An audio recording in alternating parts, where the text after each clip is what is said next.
писав: «Всякий должен узнать свой народ і в народі себе». Це буде все вірно і для русинов. Айно, не лише для русинов, но й для других народів, ведь ідея руського міра сформована була не у Владивостокові, а в Києві і на Галичині, у середі духовенства, монашества і сперва галицько-православних патріотів, пізніше і галицько-уніатських патріотів 19 віка первої і середини.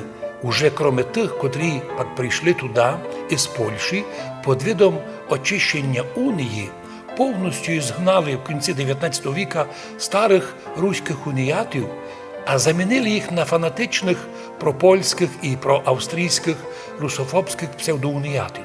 Чому кажу псевдоуніатів? Бо вони повністю викинули язик богослуження, різні традиції, а також повністю ісключили услов'я унії, по котрим було сказано: унія, на котру дають согласие русини, має такі умови. Сохраняється православне богослуження, раз. Священниками і єпископами можуть бути лем русини. Подкреслюю, лем русини. На днішній день у уніатській Галицькій церкві абсолютно не є русинов, та й такий ніхто не сміється вспомнити. У нас на Закарпаттю є часть священників, котрі держаться свого мнення і вважають, що вони русини, і хочуть такими остатися. Знаєте, коли припомнити Сковороду, він там колись писав, може не дословно споминав: «Русь, це ти, а коли ти жиєш туй, то будь нив, будь єю. Вір православно, служи цариці, право люби братію, люби нравно. Но якщо ти ляг, поляк, то ляг і будь. Ти кать німець, німець і будь. А ти француз, так французуй. Но раз ти жиєш на Руси, то вважай Русь». І от ми, ісходя із слов цього удивительного, мудрого чоловіка, кажемо: ну раз нинішні галичани і київляни живуть на землі Старої Русі, хваляться тим, десь маленько про то ізредка споминають, то нащо вони смертельно воюють із своєю історією, з подлинною православною духовністю? Думаємо, вже із мозгів галичан і київлян вивітрилося все за часи Речі Посполитої. І до Днеска чай Западної України банує, шкодує за ту імперію Речу Посполиту.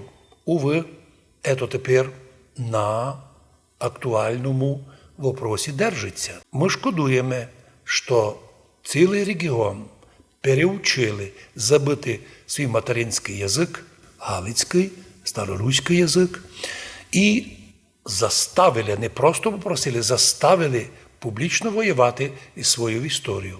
Ну що ж, на відміну від них, ми, жителі Закарпаття, історичні карпатські русини, держимося свого язика, культури, історії і ніким, і ніколи не відкажемося від свого етнічного імені русин.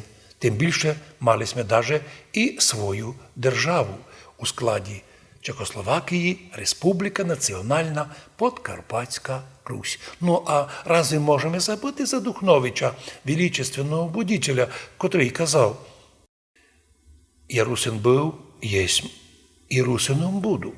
Я родився русином, чесний род свій не забуду, остануся його сином». Ми же, потомки Духновича, йдемо іменно цим путем. Ми русини, і не можемо поміняти свою етнічну назву, одну з древніших в Європі. По этому показателю ми древніші, ніж германці, французи і італійці. Даже маємо свій древніший язик церковнослав'янський, він же слав'яно-руський, і ще не було ні німецького, ні французького, ні італійського переводу на священнописаний на язик їх, коли вже ми ото мали. Хто би був такий немудрий, щоб відказати від такої красивої, древньої історичної назви – русин? Давно називали народ руський, тому признаємо. Але коли вияснило, що є руські, є українці, то заставила ситуація нам казати, що ми русини, а народ русинський, аби не путати. І так, ми русини.